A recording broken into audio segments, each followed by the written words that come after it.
Selamat sore Pak, perkenalkan nama saya Permasalahan Simanjuntak dengan NIM 11S24057. Pada kesempatan kali ini saya akan menjelaskan tentang praktikum uh, machine learning, topik processing data, yang dimana tujuan praktikum ini adalah uh, mampu melakukan processing data dengan berbagai kasus dataset yang diberikan dan visualisasi sederhana. Pada praktikum ini akan ada 2 latihan, jadi yang diminta dijelaskan itu adalah latihan kedua dan tugas. Jadi langsung saja untuk latihan 2. Jadi di sini pertama ada kode load data. Jadi kode ini digunakan untuk memuat data file dataset berformat CF, CSV, CFV ke dalam Python dengan bantuan library pandas. Data yang berhasil dibaca kemudian disimpan ke variabel df supaya dapat diproses atau dianalisis lebih lanjut. Jadi hasil yang muncul memberikan struktur tabel dan dataset penumpang Titanic. Di dalamnya terdapat beberapa informasi penting seperti status selamat atau tidak, kelas penumpang, identitas masing-masing penumpang, serta rincian perjalanan mereka. Jadi tampilan tersebut juga menunjukkan 5 data teratas dan 5 data terbawah dari keseluruhan 891 baris data. Jadi hal ini bertujuan untuk memastikan bahwa dataset sudah berhasil dimuat dan dapat digunakan dengan baik.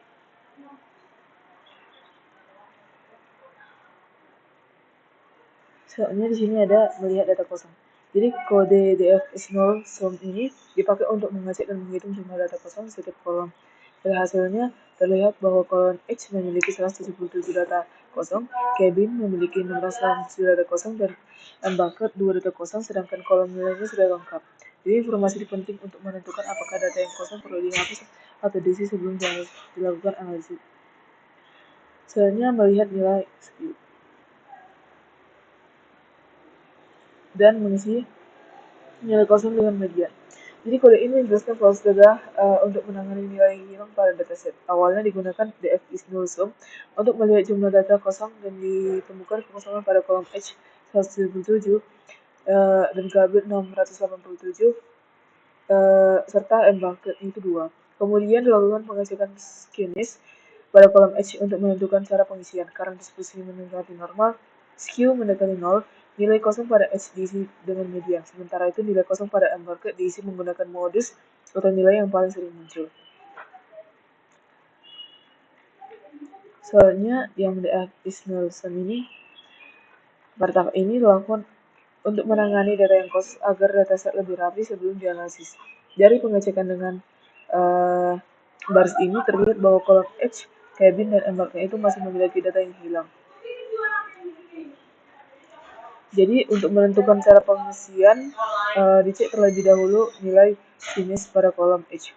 Karena distribusinya mendekati normal, data kosong pada H ini diisi menggunakan median. Sedangkan kolom embarked ini yang berupa data kategorikal diisi dengan si modusnya. Setelah dilakukan pengecekan ulang, kolom H dan embarked itu sudah tidak memiliki nilai kosong lagi, sehingga dataset lebih lengkap dan siap digunakan untuk analisis atau pemodelan.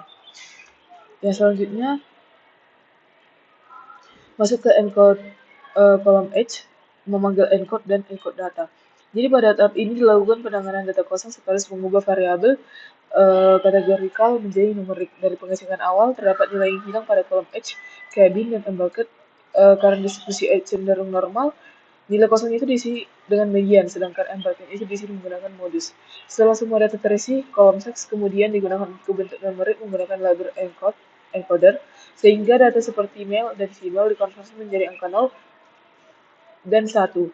Dengan begitu, datasetnya itu sudah dalam format yang sesuai untuk diproses lebih lanjut dan menggunakan algoritma di machine learning. Selanjutnya itu melihat label asli yang dirubah dan filter data yang hanya numerik saja yang dibawa. Jadi pada tahap ini fokusnya itu ke pra-pemrosesan data atau data processingnya. Yang tahap ini merupakan bagian dari data processing, yaitu membersihkan dan menyiapkan data sebelum dianalisis. Dari hasil pengecekan terdapat nilai kosong pada kolom H, cabin, dan bucket. Karena distribusi X ini tergolong normal, data yang kosong itu diisi dengan median, sedangkan yang berkaitan itu diisi menggunakan modus. Setelah itu kolom seksi itu diubah menjadi bentuk nomor melalui proses labeling encode, di mana female-nya itu menjadi 0 dan male-nya itu menjadi 1. Terakhir dipilihlah hanya kolom-kolom dengan tipe data numerik agar data set itu digunakan untuk analisis korelasi maupun pelatihan model di machine learning. Selanjutnya ada melihat korelasi dengan DF6 core. Jadi proses analisis dimulai dengan mengecek data kosong menggunakan DF sum yang tadi, yang menunjukkan nilai yang hilang pada kolom H, kabin, dan M bar tadi kan. Jadi nilai kosong pada H itu diisi dengan median karena distribusinya itu normal, sedangkan M bar itu diisi dengan modus. Kolom set kemudian diubah menjadi nomor yang tadi kan, yang female sama dengan 0 dan male itu dengan menjadi 1. Lalu dipilih hanya satu data bertipe numerik dalam DF num, dan terakhirnya itu dilakukan analisis korelasi untuk melihat hubungan antar variabel seperti hubungan negatif antara p-class dan survive. Selanjutnya melihat korelasi dengan heatmap dan menampilkan visualisasinya. Jadi di sini prosesnya itu diawali dengan mengisi data kosong pada kolom H menggunakan median karena distribusinya normal, serta mengisi kolom M bucket dengan modus. Setelah itu kolom seks diubah menjadi angka melalui label encode agar bisa diproses oleh model. Terakhir dilakukan analisis korelasi untuk menampilkan dalam bentuk heatmap untuk melihat hubungan antara variabel numerik, misalkan pengaruh negatif jenis kelamin dan kelas penumpang terhadap tingkat keselamatan. Soalnya di sini visualisasi tree maps, mapping class, map survive, setting visualisasi, dan menampilkan visualisasi data. Jadi nah, di sini dilakukan analisis korelasi yang diproseskan dengan heatmap dan tree map untuk melihat hubungan antar variabel. Dari hal tersebut terlihat bahwa seks p-class dan varna itu memiliki pengaruh yang cukup terhadap survive. Sehingga ketiga faktor tersebut menjadi indikator penting dalam menentukan tingkat keselamatan penumpang. Nah, sekarang kita masuk ke tugas, yaitu processing data pada audit COVID. Mungkin langsung saja akan saya jelaskan. Jadi di tabel ini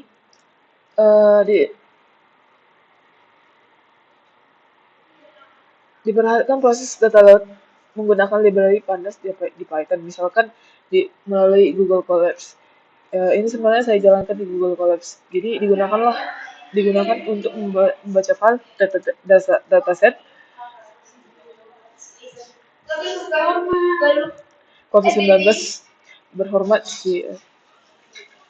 dengan Google Drive yang menyimpan ke dalam variabel DF berbentuk data frame.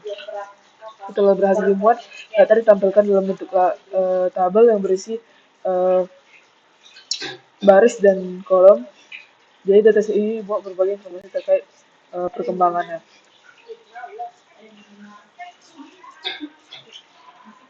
Jadi di sini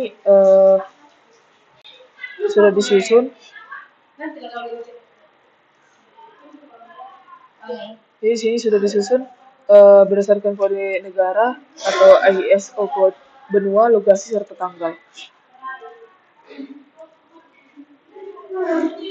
Oke, selanjutnya di sini. Nah, di sini tabel ini merupakan hasil dari perintah if df is null sum yang digunakan untuk melihat jumlah data kosong setiap kolom. Jadi di sini terdapat beberapa kolom memiliki missing values yang sangat banyak. Misalkan yaitu weekly ISO admission dengan 107.467 data kosong. Jadi hal ini menandakan bahwa tidak semua data seperti pasien ICU atau pengujian tercatat secara lengkap di setiap wilayah atau periode waktu. Informasi ini penting dalam tahap data cleaning karena harus ditentukan apakah kolom tersebut akan dihapus, diisi dengan metode tertentu atau tetap diberikan sebelum masuk ke tahap analisis selanjutnya. Selanjutnya di sini ada mulai tipe data dengan DF D-types. Nah, D-types. Jadi hasil yang ditunjukkan pada tabel ini menunjukkan tipe data pada setiap kolom. Kolom seperti ASO code dan location bertipe object atau teks gitu. Sedangkan kolom numerik seperti local case atau ISO patterns bertipe float 64 atau angka desimal. Selain itu kolom date masih terbaca sebagai objek sehingga sebaiknya dikonversi ke format data type agar bisa dianalisis berdasarkan urutan waktu dengan lebih tepat. Selanjutnya itu memilih data yang numerik dan bukan objek.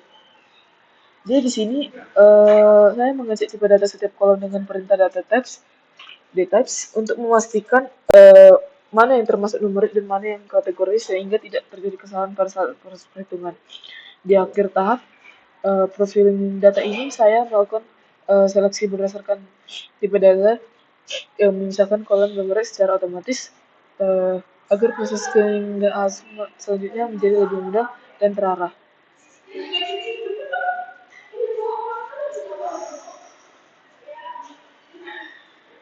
Soalnya untuk menangani missing value, pertama hapus atau delete dengan catatan sedikit sekitar 5-10% atau jika jumlahnya terlalu banyak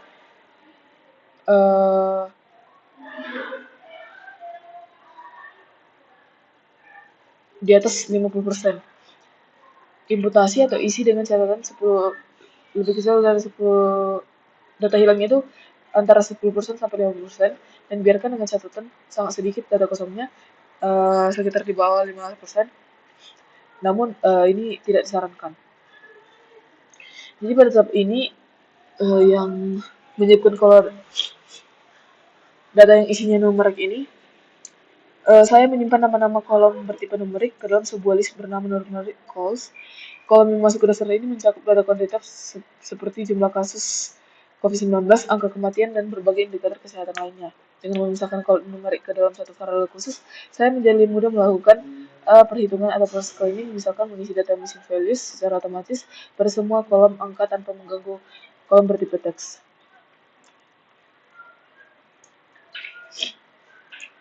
Selanjutnya, pengecekan kualitas data numerik dengan menghitung jumlah dan presentasi nilai kosong di setiap kolom. Di sini hasilnya itu saya susun dalam tabel ringkasan agar mudah dibandingkan. Dan di sana terlihat beberapa indikator penting, seperti data mingguan ICU dan rawat inap, memiliki tingkat kekosongan yang sangat tinggi sehingga lebih dari 99%. Jadi temuan ini penting sebagai dasar untuk menentukan kolom mana yang masih layak dianalisis dan mana yang sebaiknya dihapus karena datanya terlalu tidak lengkap atau memiliki banyak missing values. Selanjutnya menghapus baris dengan data kosong yang kurang dari 10%. Nah, sebagai lanjutan dari audit sebelumnya, saya menyarankan kolom yang memiliki tingkat data kosong kurang dari 10% agar hanya variabel yang paling lengkap yang digunakan. Daftar kolom tersebut saya simpan dalam variabel cost 10 atau yang kolom dengan kurang dari 10 yang berisi data penting seperti jumlah kasus atau populasi dan angka harapan hidup. Angka ini penting karena membantu saya memilih variabel yang paling layak dan akurat untuk analisis lebih lanjut atau digunakan dalam pemodelan statistik. Selanjutnya, menghapus baris yang memiliki non pada kolom-kolom tersebut dan dilakukan pengecekan hasil. Jadi sebagai tahap akhir dari cleaning itu saya menghapus baris yang masih memiliki nilai kosong pada kolom-kolom terpilih yang tingkat kekosongannya itu di bawah 10% menggunakan fungsi menggunakan fungsi drop. Nah, setelah proses ini jumlah data berkurang dari 108.461 baris menjadi 95.823 baris yang lebih bersih dan konsisten. Dengan cara ini saya memastikan data yang digunakan benar-benar lengkap pada variabel penting sehingga hasil analisis nantinya lebih akurat dan meminimalkan bias akibat data yang tidak terisi. Selanjutnya menghapus kolom dengan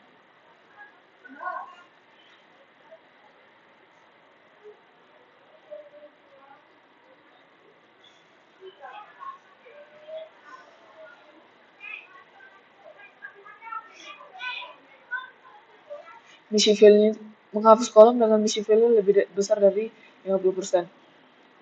Jadi pada tahap ini saya mengelompokkan kolom-kolom yang memiliki tingkat data kosong lebih dari 50% ke dalam list called small fasting. Seperti data mingguan rumah sakit dan vital vaksinasi. Langkah ini perlu dilakukan untuk menyelesaikan variabel yang kurang representatif dengan ketersediaan data yang sangat minim. Dengan itu, saya bisa lebih berfokus menghapus kolom tersebut dan dataset utama agar analisis dalam laporan hanya berfokus pada variabel yang datanya lebih lengkap dan lebih valid secara statistik. Saya kemudian menghapus kolom-kolom tersebut secara permanen menggunakan perintah df drag, yaitu kolom yang sebelumnya terindikasi memiliki tingkat kekosongan di atas 50%.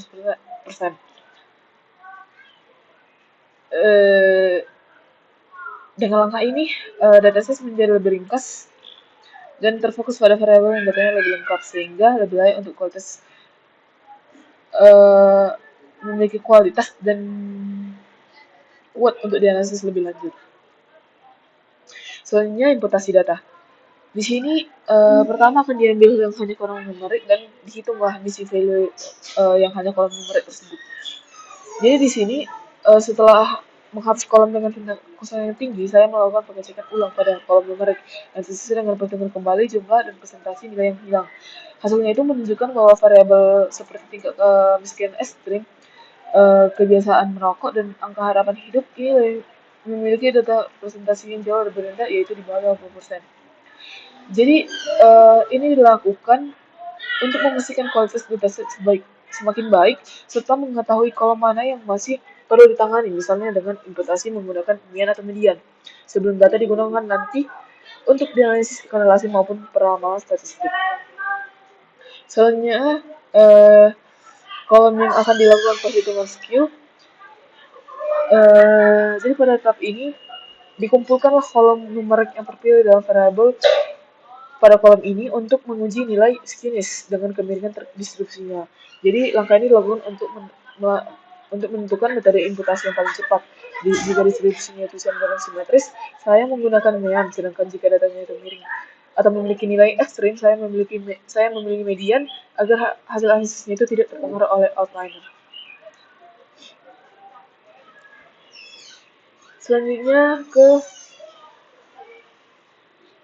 menghitung skewness. Jadi pada perhitungan skewness ini dilakukan untuk melihat kemiringan distribusi pada setiap variabel. Jadi dari data peringkasan terlihat bahwa sebagian besar kolomnya itu memiliki skewness positif yang cukup tinggi, seperti total case dan total death, yang berarti distribusi itu tidak simetris dan banyak mengandung nilai ekstrim. Informasi ini penting sebagai dasar menentukan metode imputasi, karena mayoritas data cenderung miring, penggunaan median itu lebih tepatnya itu dibandingkan dengan mean agar hasil analisis tidak terpengaruh oleh outlier dan tetap lebih akurat. Selanjutnya itu proses klasifikasi berdasarkan hasil. Di sini akan ada dua kolom, yaitu kolom median dan kolom mean. Jadi pada tahap ini pembagian kolom mean dan median itu dilakukan untuk proses imputasi. Jadi nanti kan akan ada dua kelompok. Jadi sebagian besar variabelnya itu seperti jumlah kasus kematian dan indikator ekonomi itu saya masukkan ke dalam kolom median karena memiliki skewness tinggi sehingga lebih aman diisi dengan median agar tidak terpengaruh nilai ekstrim. Sedangkan nilai variabel median edge itu didistribusikan lebih simetris. Jadi saya masukkan ke dalam kolom mean dan diisi menggunakan rata-rata. Strategi ini saya gunakan agar proses pengisian data tetap tepat dan hasil analisisnya itu tidak bias. Selain itu di sini saya membuat dataset baru bernama DevCoin dengan menghapus baris yang masih memiliki nilai kosong pada kolom-kolom utama yang tingkat kelengkapannya itu di atas 90%. Jadi saya menggunakan fungsi copy agar perubahan yang dilakukan itu tidak mempengaruhi data frame asli. Dengan dataset yang digunakan lebih bersih dan minim missing values, pada variabel penting saya memiliki dasar yang lebih kuat untuk melanjutkan ke tahap visualisasi analisis korelasi secara lebih akurat.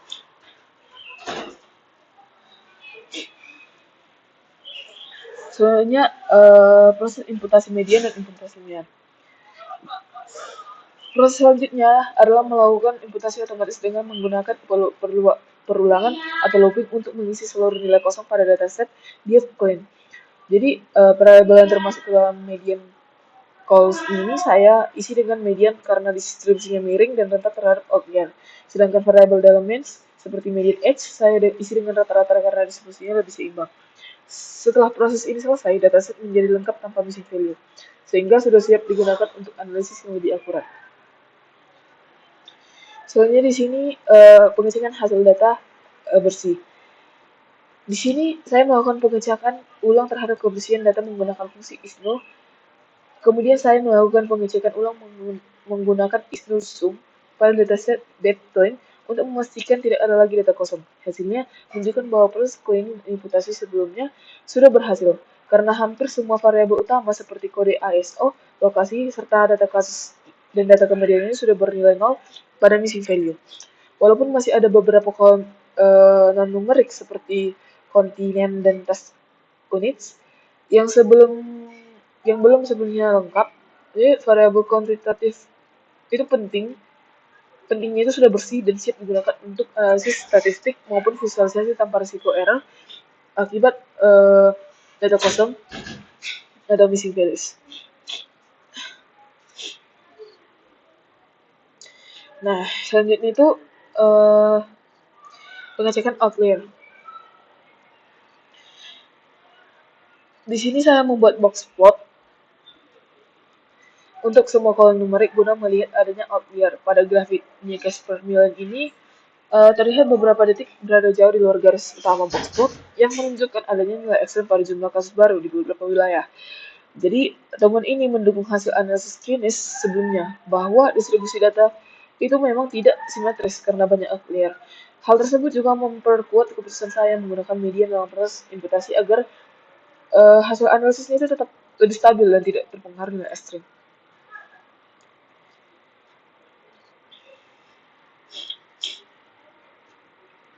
Selanjutnya itu ada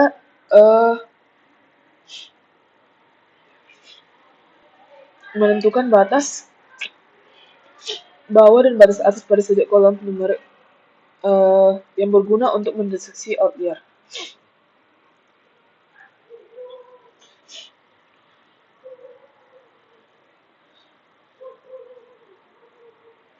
Nah, pada tahap ini saya gunakan interquartile range untuk menentukan batas bawah dan batas atas pada setiap kolom numerik yang gunanya itu untuk mendeteksi outlier. Namun, data yang berada di luar batas tersebut sebenarnya tidak saya hapus. Sebagai gantinya, nilai ekstremnya itu saya ganti dengan median dari data masing-masing kolom. Jadi cara ini saya pilih agar distribusinya datanya itu menjadi lebih stabil tanpa mengurangi jumlah baris, sehingga hasil analisis tetap akurat dan tidak terpengaruh oleh nilai yang terlalu menyimpang. Selanjutnya, setelah proses pembersihan berhasil dan penanganan outlier selesai, saya kembali melihat distribusi pada grafik Newcastle per million. Jadi hasilnya itu menunjukkan bahwa meskipun data cenderung miring ke kanan, pola sebarannya sudah jauh lebih rapi dan terkendali dibandingkan sebelumnya, sehingga lebih siap untuk analisis lebih lanjut.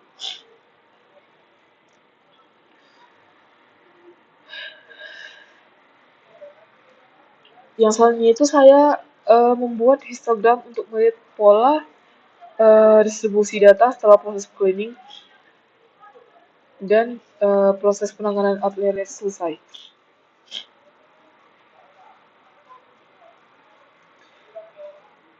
Jadi di sini pada grafik Newcastle per million terlihat bahwa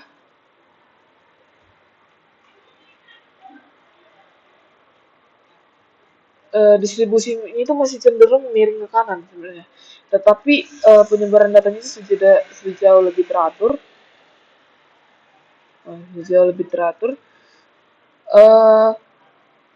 Dan tidak se-ekstrem sebelumnya. Jadi hal ini menunjukkan sebenarnya bahwa proses pembersihan data itu sudah cukup efektif. Nah, selanjutnya itu Saya membuat histogram untuk melihat pola distribusi data setelah proses cleaning dan pengulangan outlier selesai. Mungkin di sini lebih ke penyebaran datanya.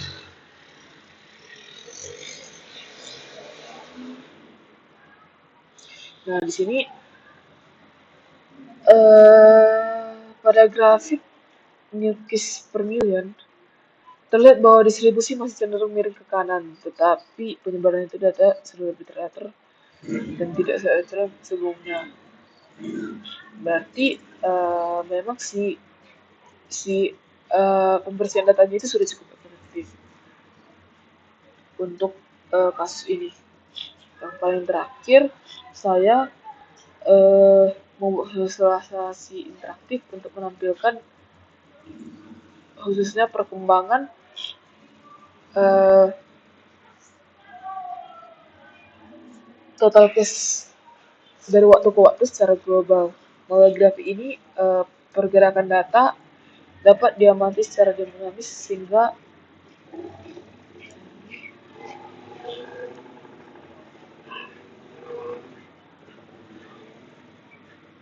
nah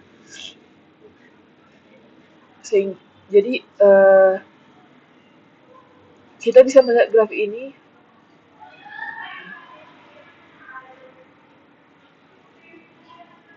Nah, sebenarnya ini untuk mempermudah dalam melihat tren dari berbagai perbandingan antar wilayah di berbagai belahan dunia.